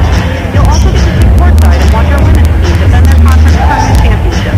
Join today at WLBsports.com or call Warrior Club Director Lisa Leffel at 414-443-8796. Back here at the Rex, Warriors hanging tough, trying to find their way back into this, down 10. Led by 2 at one point, 20-18. Trailed by 4 at halftime, tied it up in the first 30 seconds of the second half, but then Aurora went on an 11-0 run. Stokes 3-point shot, banks it in on the near wing. Those are always heartbreaking. Yeah, those can be deflating, especially when you feel like you played good defense and he just throws it up. So that re-extends to a 13-point lead. Now Stels is called for a traveling violation. I'm not sure I saw anything there, but Klodek and Bauer check out. DeMuth and Thorne check back in. That's a tough little 10-second exchange there. Got the bank three that goes down for the Spartans, and then a quick turnover for the Warriors. And they want some moisture addressed here on the floor of the Rex on the near wing. Yeah, coming into this one, we talked in the pregame how we felt the Warriors needed to shoot the ball well to keep themselves in this one. And they've dipped under the 40% mark now through the second half. Shots not going, just 17 of 44 from the field. And meanwhile, Aurora, over 50%. Yeah, they're red hot. 9:20 left. Stokes on the right wing for Hester. Marquise Lobdell got his man sealed off. Griffin on the baseline. Griffin forced a foul. Now on the shot is check that's on Keel, his first. Team spent 3 team fouls on Aurora. Inbound to Laskowski, right corner. Marius Lobdell picked up by DeMuth. Down the lane, shot is up and short, but a foul call on a push. There'll be a couple of shots for Lobdell. Now you sense that Aurora is, if not in the driver's seat, shifting into it. With 9:12 left, up by 13, chance to be up by 15 here. First shot for Lobdell is in. Yeah, especially the shots that are going down from. You feel like it's tough to overcome that when they're hitting everything and you can't buy a bucket on the other end. Yeah, I think you knew coming into tonight a key for this team. Second free throw also good. I mean, there's no doubt about it. Aurora is a very good team. Warriors are, I don't want to say rebuilding, but in the process of building themselves back up this year after a couple of tough seasons. Fall-away jumper for Griffin, too strong. Rebound is there for Laskowski. You pretty much have to play a clean game. You know, limit the turnovers and shoot 44-45% from the field. Warriors haven't had that right now. 58-43, Lobdell hanging and shooting. That ball was deflected. Griffin rips it out of there, and a foul called on Marquise Lobdell. 4th team on the Spartans. It will be Warrior ball side out as Bauer and Luby get ready to check back in. Oh, there's still a window here. 8:44 left.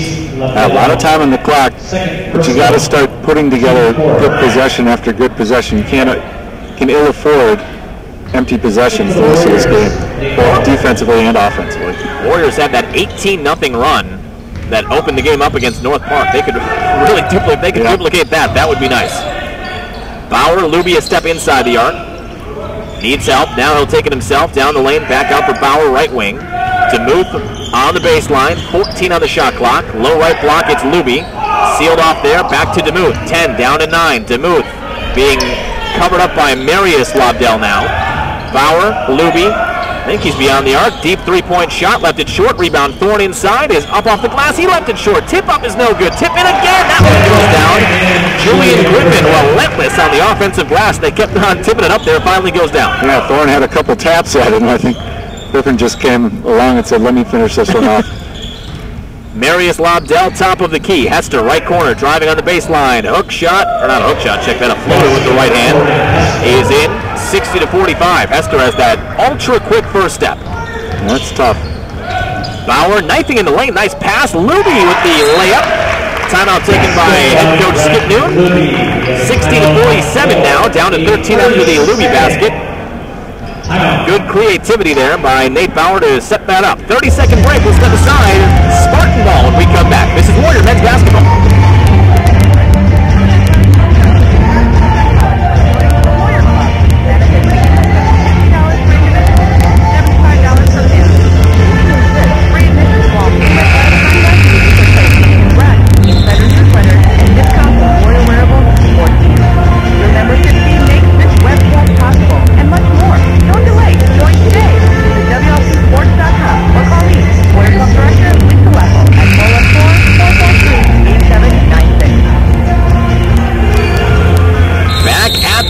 Conference opener tonight. Aurora and the Warrior men doing battle. A very close game up until about the 17-minute mark of this second half, and the Spartans just got red hot. They lead by 13. Step back jumper. Hester, front iron, backboard, and falls in. Boy, isn't that a microcosm of the way it's gone here? Yeah, but it's feeling like everything that touches the rim for the Spartans finds a way home. And for the Warriors, if it hits the rim, it finds a way out. Bauer on this end, down to the 7-minute mark here. Now you're really getting down to a pivotal juncture, and Bauer lost his footing. 2-on-1, now 4-on-1. Handoff, Hester, layup is in. 64-47. Now you've got to be pretty much perfect. DeMuth lost it, turnover. Marquise Lobdell gives it right back. Bauer down the lane, shot is short. Foul called though, and Bauer will have a couple coming up at the free throw line. Well, the frenetic plays definitely has not stopped. Even with under 7 minutes to go, you're both teams back and forth, racing the ball up the floor. You can tell that both teams like to get out and get in transition. Well, they're not calling that on the shot. On the ground, so the inbound finds DeMuth. On a cut, Bauer, open, 3-ball, corner pocket, short. Rebound is pulled down by Adams. Outlet pass to Hester. Another microcosm. Even when the Warriors have good, wide open looks, they're not going. Shot on the runner for Hester is off the mark. Rebound inside, put back, that's no good. Rebound Thorne. He hands off to Bauer. Now Bauer will take it up on Hester. No reaching call there. Lots of contact. Bauer gets past him. Lob inside for Griffin. Low left block.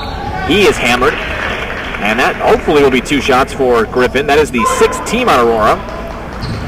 It is 2 shots coming up for Griffin. Warriors down 17. 6:19 left. If they have one last run in them, you feel like it has to start soon.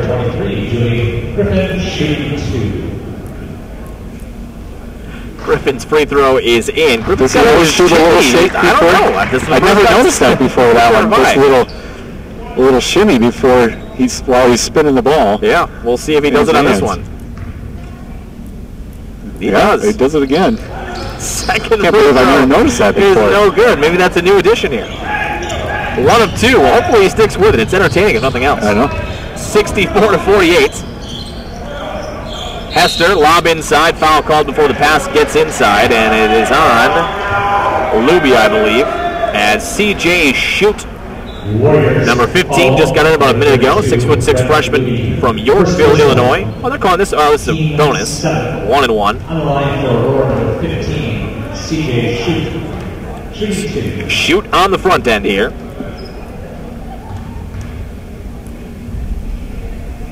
Free throw is up and in. Another one that caught a lot of iron. Yeah.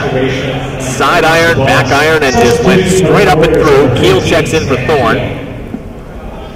No shimmy for Shoot, though, so no style points.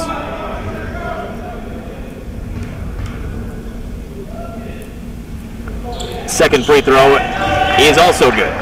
66-48. 6 minutes left here. Bauer into the forecourt, net by Hester. DeMuth near wing, right back to Bauer. 28 on the shot clock. Warriors could use a hot streak from Tim DeMuth right now. Luby, top of the key, 19 on the shot clock. Ball deflected and stolen. Oh boy, big collision then too. Luby trying to break it up with Marius Lobdell. Lobdell went flying. Good show of sportsmanship there from Luby, going to check on him, make sure everything's okay. That will be more shots on the way as the Spartans are now in the bonus. So they can try and cash in every time the whistle blows. Stels will check in at the next break. He gets in right now. Griffin checks out. They'll be shooting the rest of the way out, and they haven't missed from the free throw line so far tonight. 8 for 8. Wow. Well, if he makes these two, it's a 20-point game. That's just amazing. This was such a close game for the majority. Free throw is in. The Warriors came out down 4 and really quickly scored 4 points. I want to say 30 seconds into that second half, tied it up, and you really thought maybe it would go the Warriors' way. The way they were determined coming out of the halftime bell there, and Aurora responded with an 11-0 run. Really haven't looked back. Second free throw is good too. 20-point game, 68-48. Kiel lost it and everything unraveling right now. Hester, 3-on-1. Lobdell back to Hester. Shot is up and good. 70-48. Yeah, that Spartan backcourt is just so athletic and quick. And they get their hands on a lot of passes, and they're able to keep you in front of them off the dribble. Another Warrior turnover inside. 2-on-1 break. Stokes, layup, overlaid it. Lobdell, hand on the rebound. Eventually, Stels rips it out. 5:10 left. Well, the Warriors need a turnover-free possession here. DeMuth, high post for Luby. 5 minutes left. Bauer, top of the key. Screen set right. Bauer takes it down the lane, off the glass. Left it short. Tip in Luby. That's short. Rebound goes to Hester. Another good look by Bauer. Had plenty of space on the layup. Adams is hammered going in on a 3-on-1 break by Kiel. More free throws for the Spartans with 4:50 left. Looks like Nate Seamers will get in here. Yeah, that drops them down to 35% shooting on the night. And they had one in the first half. They were 44, I believe. Yeah, it was 44% from the. They were 11 of 25 at halftime, and now with just under 5 minutes to go, they're up to 19 of 53. So just 8 made field goals in the second half. And it's not been a good second half outside of that first minute. Free throw is in for Adams. Ivan Tosh back in, as is Vega for Aurora. They finally miss a free throw. Rattles out. Second one, no good. 71-48. All of a sudden, this is a rout. Bauer, Stels, three-point shot, left wing. No good, short. Rebound, Adams. Hand off to Vega. He'll cross half court. Now slow things down. I would imagine Aurora will milk some clock here now, every possession down. Yep, now he can just take back, run some sets, take time off the clock. Thorne and Randy Strutz will get back in at the next break. 18 on the shot clock, 4:18 left. In the corner, Ivan Tosh set for three, rattles out, rebound Kiel. Outlet pass to DeMuth, right in front of us. Nice pass down the lane. Nate Seamers, good. Handle lost it on the layup. Now Aurora with Stokes on the handle. Will cross half court to Vega. Nice pass from DeMuth. Yeah, a good catch, but I think he panicked after he got it. Might have thought he got away with a couple steps. Or maybe he thought Kelvin Stokes was coming over the top to swat it. Either way, kind of rushed that layup. Timeout taken by Aurora. 60-second break will step aside as well. 3:59 left. Aurora 71, Warriors 48. Back with more. This is Warrior men's basketball.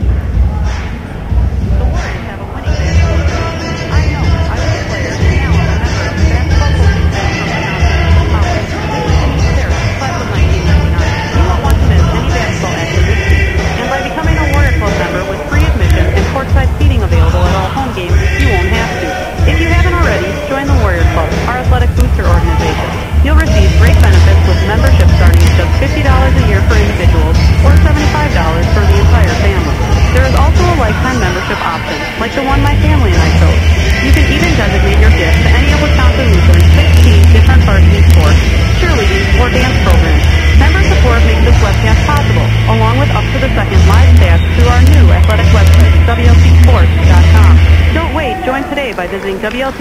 warriorclub.com or call Warrior Club Director Lisa Leffel at 414-443-8796. The Warrior Club and the Warriors. It's a winning combination. Back here at the Rex. Well, things have taken a turn for the sour. 71-48. Now, this final score is not going to be anywhere near indicative of how close this game was, really. Hotly contested through the first 22 minutes, and then Aurora just got red hot and pulled away. Calman Stokes a step inside the arc. His runner off the side of the backboard, well off the mark. Rebound, Stells on a push. Thorne shuffled his feet, maybe got away with the travel there. Ball is kicked out, last touch by, I believe, Ivantage, so it stays Warrior ball. Thorne will inbound baseline right, 3.5 left to go here. It is Randy Strutz, Thorne, Nate Seamers, Stells, and Klodek out there as both teams have gone heavy to their bench. Klodek is wide open at the top, three-point shot, back iron, no good. Rebound for Adams, even Klodek, who is normally a really good marksman. At least early this season has not had anything go for him in a game as of yet. I think he has one three-pointer made so far this year, but you would expect that to change as the season progresses. Yeah, he's 0 for 2 tonight. It's, I think, kind of tough for him to get in a rhythm in the middle of games. Layup is good. Turnover Warriors, 73-48. Another layup is up. That is off the front iron, hung there for an eternity. Rebound, ripped out by Stells. Stells on a push. Klodek mid-range jumper. That's short. Inside, Nate Seamers rebound. His putback rejected. Rebound, Aurora. Now Klodek battling for a loose ball. Lost it. A couple of players go spilling. No call. Laskowski on the right wing. 2:35 left. Laskowski's shot is up. Counted and one. Nate Seamers on the foul. Laskowski continues to have an extremely productive night. And he has a free throw coming up to boot here. Randy Strutz took a tumble at the end of that one. Kind of hobbles to his place on the free throw line. Well, Laskowski is only a junior. 6'5" from Bloomington, Indiana. He has had a sensational night. Free throw is good. He's a nice fist pump there. He's happy with his night. He should be. I wonder if that was a milestone for Laskowski of some kind. He looked to the crowd, and maybe that was a 1,000th career point. I don't know. He gave his coach a hug on the sidelines. And I think after he made that shot, he also looked to the crowd and gave a must not be a fist pump. Not your average night for him. Randy Strutz, Taylor Klodek. Bounce pass finds Stells, left corner. 2:18 left. Stells mid-range, Klodek at the top. 16 on the shot clock for the Warriors. Now trailed by 28. Didn't think we'd be saying that tonight. Shot, no good, short. Rebound Spartans. Kwiatkowski, high off the glass. What an adjustment mid-air for Kwiatkowski. Now those tough shots in transition have found their way home for the majority of the night for Aurora. Randy Strutz, bounce pass, high post, Nate Seamers, 1:45 left. Klodek, top of the key. Thorne, left wing for three. Book it. 78-51. You like Thorne's shot. Second three we've seen him make this season, and I think getting more playing time with Russell Strutz out now, but I think a player that you'll see this year. Good offense from him.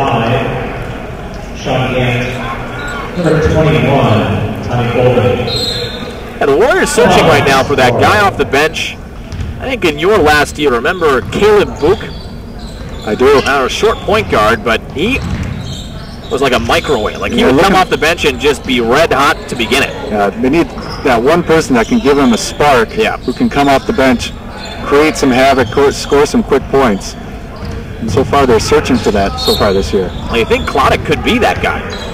But I think you're right. I think in the limited playing time, right now at least.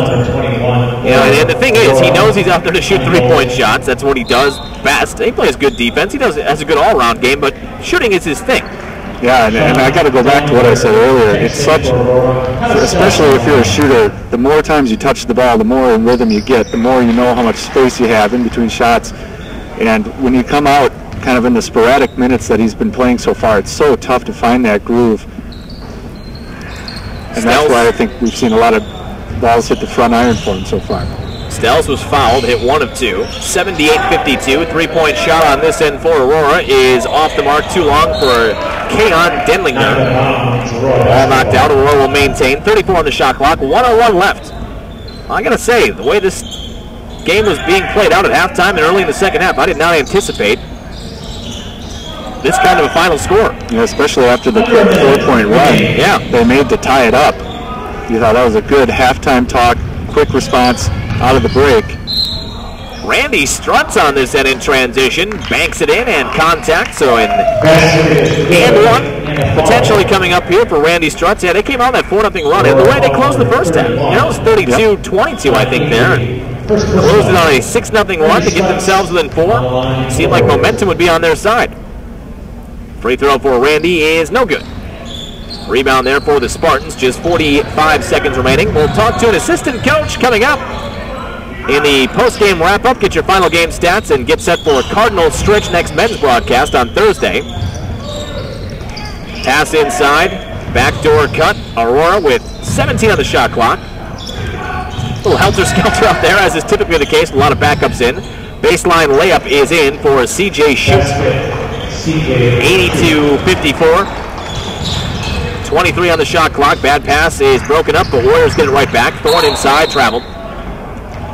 There has been nothing doing with calls on contact on the inside tonight. Not that that one would have mattered, but I think Thorne definitely took an extra shuffle before the contact was there. And I think the story of this game for the Warriors is 34% from the floor, unable to get the shots to go for the majority of this game, and 24 turnovers. Anytime you give a team like Aurora, who likes to get out and run, opportunities to get out and run the floor, they're going to make you pay, and I think they did that. So the final score, and really what, again, I don't feel like bears out exactly how this game was played, but I guess the final 15 minutes were all Spartans, and that is what we'll show on the final box score. Final score tonight, Aurora 80 and the Warriors 54. The Warriors fall to 0-1 in conference, and the Spartans, the South favorites, jump out to a 1-0 early conference record. We'll step aside, take a break. Coming back, we've got an assistant coach on the Warrior coaching staff who will join us and help break this thing down. We have a 3-minute break right now. Warriors lose by 26. This is Warrior men's basketball.